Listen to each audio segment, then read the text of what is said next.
Hey, this is Pastor Andrew, and I'd like to share with you my call into full-time vocational ministry. I became a follower of Jesus as a teenager, and after I decided to commit my life to Christ, I knew that nothing would ever be the same again. But I honestly, at that point, had no idea that God would eventually lead me on this journey, this adventure to calling me into ministry. In fact, I actually thought that after I became a follower of Jesus that I would just be a leader in a lay capacity in my church. And so that's what I did. I actually went away to school, to university, and while I was in school, I devoted myself to getting ready for my career, but I always thought that I would just serve faithfully in my local church. And so I got stuck in.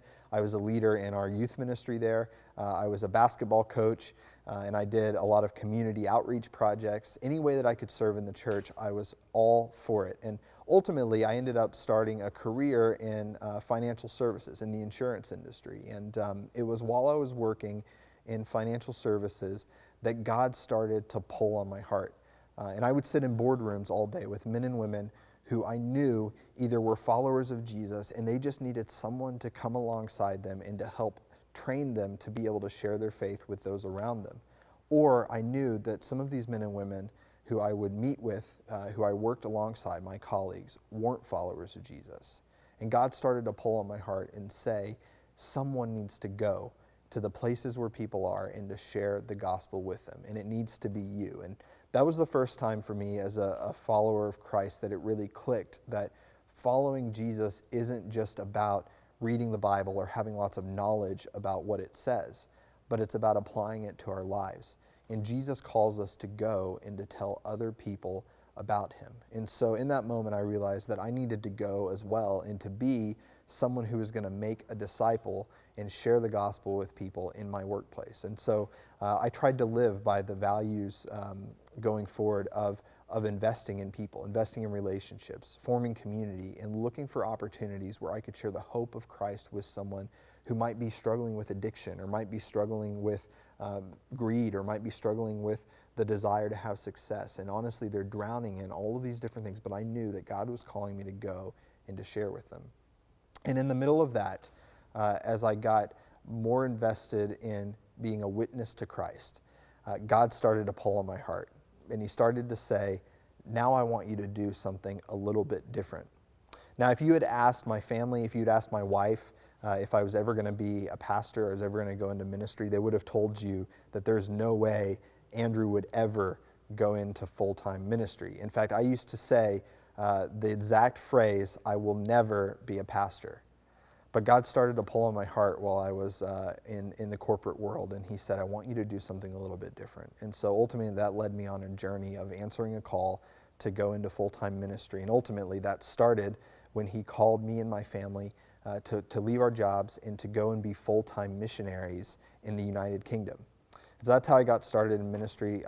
Me and my family, we moved to the United Kingdom, and I pastored a church there. I was part of a team of pastors there, and I really enjoyed that work.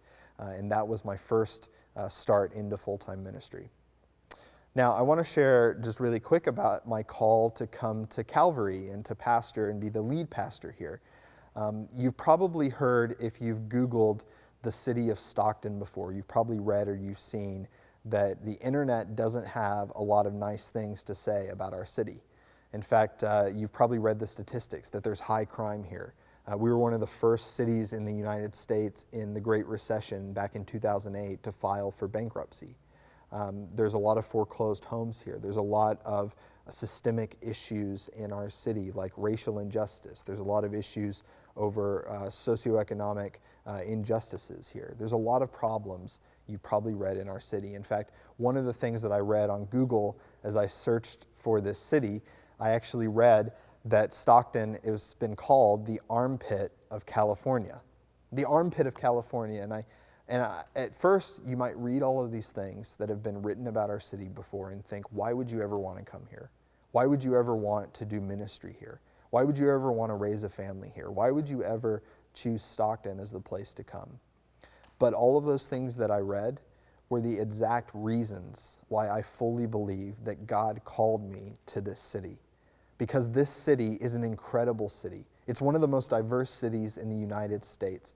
And it's a city of opportunity, a city where there are people all around us who are struggling not because of necessarily mistakes they've made, but just simply because of the environment and the situations that they grew up in. And there's opportunities and doors for us to be able to show hope and to show love and to show what it means to follow Jesus to this city in a time and a place where it desperately needs it. And I think, honestly, if there's a revival that's about to come in our country, if there's a revival that's about to come across our state, what better place for that revival to start to break out than in a city like Stockton? And so don't read or believe any of those things that you see online about this city, because when you read those things, look at it instead as an opportunity to be able to show hope to a place that needs it, to be able to show Christ's love to a place that needs it, and to be able to invest in our city so that one day we would see the truth that there won't be a single area or corner of our city that hasn't heard the gospel, that hasn't had an opportunity to follow Jesus. And ultimately, pray along with me that in our great city that God's called me and my family here, and he's called you to as well, that we would see a revival break out and that people would find hope to overcome whatever life might throw at them.